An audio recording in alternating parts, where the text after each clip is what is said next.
Hey you guys, it's Peter, and welcome to my channel, Peterisms, where I tell stories of my life and just little things that I have learned as I have grown into the person that I am. And the person that I am is going to be 50 years old tomorrow, and it feels surreal, and not at the same time. I don't even know how to explain it. It's like coming out of my mouth to say I'm 50 feels weird. But at the same time, it doesn't feel weird. It feels normal, and it feels like it should be. So I don't know. I just, taking day by day at this point and trying to enjoy this blessed life that I have and, be grateful for everything that I have. So I don't think that will be much different in my 50s. All right, so today I brought several meditation books with me to kind of see what the universe is telling me about going into my 50th year. I thought I would read from the Melody Beatty books, or book. We'll just see how long it takes. So let me get into this. June 28th. Let's see what it says. When things don't work. June 28th. Frequently, when faced with a problem, we may attempt to solve it in a particular way. When that way doesn't work, we may continue trying to solve the problem in that same way. We may get frustrated, try harder, get more frustrated, and then exert more energy and influence into forcing the same solution that we have already tried and that didn't work. That approach makes us crazy. It tends to get us stuck and trapped. It is the stuff that unmanageability is made of. We can get caught in the same difficult behavior, or we can get caught in the same difficult pattern in relationships and tasks in areas of our life. We initiate something, it doesn't work, doesn't flow, we feel badly, then we try the same approach harder, even though it's not working and flowing. Sometimes it's appropriate not to give up and to try harder. Sometimes it's more appropriate to let go, detach, and stop trying so hard. If it doesn't work, if it doesn't flow, maybe life is trying to tell us something. Life is a gentle teacher. She doesn't always send neon road signs to guide us. Sometimes the signs are more subtle. Something not working may be a sign. Let go. If we have become frustrated by repeated efforts that aren't producing desired results, we may be trying to force ourselves down the wrong path. Sometimes a different solution is appropriate. Sometimes a different path opens up. Often, the answer will emerge more clearly in the quietness of letting go than it will in the urgency, frustration, and desperation of pushing harder. Learn to recognize when something isn't working or isn't flowing. Step back and wait for clear guidance. Today, I will not make myself crazy by repeatedly trying solutions that have proven themselves unsuccessful. If something isn't working, I will step back and wait for guidance. I love this meditation, and actually it's interesting because I just did this video yesterday on my Peter Does Stuff channel, and I was talking, it was called On Turning 50, I think, and I was talking about some of the most important lessons that I've learned in my 50 years, and one of the things I talked about in there is to just kind of float with the river of life. It's been a really hard lesson for me to learn, I think I look over relationships that I wanted to work, or things that I wanted to go my way, or asking why is this happening, or, things in our lives that make no sense, and, or goals that we've created for ourselves that we try so hard and we try so hard and we try so hard, and it seems like no matter what we do, it's not working, And I think sometimes, it's really important to step back and just kind of look at the situation. And, there's something that we say in recovery, and it's like, pray on it, And that doesn't have to be a religious thing or a spiritual thing. It can just be put thought to it, sleep on it. I think sleeping on things sometimes, even if it's for a couple nights, gives so much clarity to whatever we're going through, I remember back in the day, when I was working in the treatment facility, this clinical director at the time, and there was this situation that was going on. Now, let me just tell you, the situation in retrospect was so petty, but it was all about this group room, okay? And this group room was initially for, I think it was the adult outpatient group. And then it was the adult inpatient group, they needed that group room on a certain night as well. And then it was the adolescent outpatient group needed that. It was all these different groups needed this one group room, right? Because of the size of it. And everybody was getting really, really angry because nobody felt like their concerns were being heard. And they were all going to her, and she was listening to them. And I can remember sitting down because we had to have like a meeting about this, right? Like there were like 3 or 4 people that were involved just in my department about why we needed this group room. And so I can remember she sat there and whatever. And it was like 2 or 3 days later, I like saw her in the hall. I wasn't really like, I had no like, you know, I had no like skin in the fight. I didn't really care.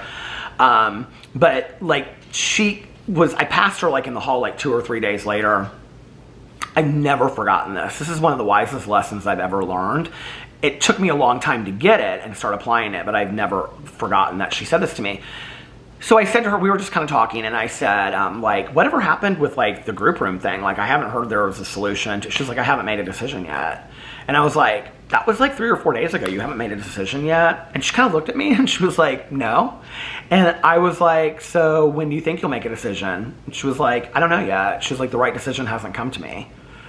And I said, oh, okay. And she goes, Peter, she goes, in any situation that I'm dealing with, you know, from like a clinical point of view, from like a supervisor point of view, she goes, I always take in everybody's story and I look at it and I think about it and I kind of, you know, like I sleep on it or rest on it or whatever. And she's like, and then when I feel like the right decision has come to me, then I make that decision. She's like, but until then, I'm not going to be forced to make a decision because it won't be the right decision for me. And I thought about that so many times. Like, what a simple solution, right? Like, what a simple thing to say, that like I'm not going to be rushed into a decision. And I think so many of us feel like we're rushed into decisions, whether it's about taking a job or what job should I take or what college should I go to or should I marry this person or should I not marry this person or should I do this or should I not? You know, it's like I feel like so many times in life I have felt that there was like this, you know, clock that was ticking on me making decisions in my life. And I look back and sometimes, in some instances, maybe, but most of the time, it wasn't clicking. And I could have sat on it. I could have slept on it and responded. Today, when I call my sponsor, and I don't know how to respond to something, you know, like I'm confused or I'm angry or indifferent or whatever my feeling is associated with it. But like maybe I'm, you know, I feel like I can't see, you know, the forest through the trees kind of thing. Like it's like I can't see any clarity in it. You know, I'll call my sponsor and she'll say, pray on it. And she'll say, you know, maybe the answer will come. And she's not necessarily, I mean, she is on a spiritual level saying pray to your higher power, but she's also saying clear your mind, go on with what you're doing, put it aside for a while and figure it out. And I think like, you know, in things that I've tried to force answers to or force solutions to, when I try to force things don't typically go my way. Like I have learned in life that you kind of have to just float with the river of life, and that when you try to force solutions and you try to force situations, typically it won't end the way that you want it to, you know? And so I think it's better to just kind of, and a lot of times we don't have control over it. I think that's really the majority of what happens in most times, is that we don't really have control over any given situation. So what we're trying to do, if you were honest with yourself, is, and I have had to be at times with myself, and other times I've refused to be honest and it didn't work out well, but I'm trying to force control over a situation. I'm trying to force that I'm right, I know what's best, and if you only listen to me, well, you know, like we talk about that in recovery, it's like, you know, the player wanting to play the director and the, you know, everything else, and if everybody would just do what I told them to do, then the world would work out fine. That's not how the world works. It just isn't. And the quicker that we figure that out, the quicker that we realize I'm just one part of this play, and if I just do what I'm supposed to do, and I just take care of myself, and even sometimes that means maybe having to sleep on something and respond to it, the world will work in a better way. And maybe that is something that I needed to hear today going into my 50th year, you know, that, you know, all these things I say on here, I really do believe, and at times I practice, but I'm not a perfect example of that. And I wish on a more daily basis I would hit the pause button. I would, you know, take a breath. Little Boo Radley just came up to me. He's so sweet. You know, take a breath and pray on things more. And I do. But I think I pray on it almost sometimes after the fact. Like, I act on it and then I pray on it. Like, please help this work out this way or whatever. I remember my mom years ago, like I was talking to her about a relationship and I was like, you know, I've been praying a lot for the relationship to work and whatever. And she was like, said it in kind of like this. She was like, oh, sweetie. She was like, we don't pray for things like that. We pray for like compassion, understanding, guidance, and forgiveness, and to understand why a situation is turning out. It's not like God is not like a wish granter, or whatever your belief is in a higher power is not a wish granter. It's praying for, and I know people that do that and they believe in that, right? But it's more for help me have strength in this situation, or give somebody else strength or understanding or hope to get through this, And I am a big believer, though, I will say, in prayer. I don't know that I think necessarily that God answers. I mean, I do firmly believe in prayer and, things like that. But do I necessarily believe that, like, you say, God, give me a house on the beach in Malibu, and you get a house on the beach? No, I don't think God works that way.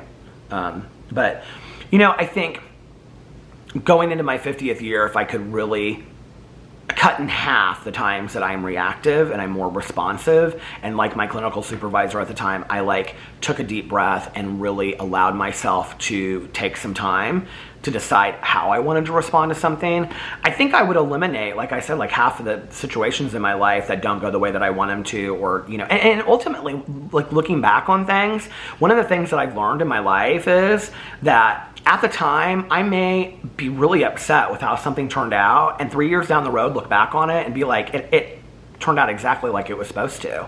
Like, if that hadn't happened, or if this didn't happen this way, or if, if whatever situation, if I didn't get to do this, or I didn't get to do that, then this opportunity wouldn't have opened for me, And when I look at my life, there have been so many moments that I kind of used to joke about this and say there was like a blue thread that was connecting. There's so many moments in my life that have connected to the next, that have made sense down the road. Oh, well, now I understand. Maybe it's not kismet, but like my understanding of it, or my response to it, or my inventory and evaluation of looking at that situation allowed other opportunities to come up down the road. And that's how I try to look at life today, and things aren't always going to go our way. They just aren't, and like I say in my videos, tragedies are going to happen, and life's going to be tough. It just is. And so I think it's about learning for me to respond to not getting my way, or when I think that something should turn out a certain way and it doesn't, not getting upset or angry about it, and just being like, okay, what can I learn from this? And stop resisting it so much, and stop trying to control the outcome, because we don't really have that much control anyway, It's like that old saying that you would see in, in schools on the posters, and it would say life is 80% of what happened to it, or 90% of what happens to us, or life is 10% of what happens to us, and 90% our attitudes towards it. And I'm a believer in that. I really am, that so much of our life is based on what is our response and what is our attitude to what happens. I've had friends of mine, I had this friend of mine that I loved dearly. She passed several years ago, and she had breast cancer, and when she found out it was stage 4 breast cancer. And I can remember when she told me like the day that she found out, and she said, for the first time in my life, I can put everybody else's needs on the back burner. I can take care of myself. And it was like she needed to hear that. I don't know, And she always looked at things in such a hopeful way. Like, I think about her on a daily basis. Whenever I would talk to her, she'd say, my doctors are starting me on a new medicine. And I'd say, well, what do you think? And she'd say, well, what do you mean, what do I think? I'm hopeful. The doctors are hopeful. I'm hopeful. And we'll see what happens, And, she just was such a spirit of life. And there was just a vibration about her that was beautiful and amazing. And I hope to be that same way, And she was somebody that no matter what she went through, and she was a fighter, And she said to me one time, she was like, I don't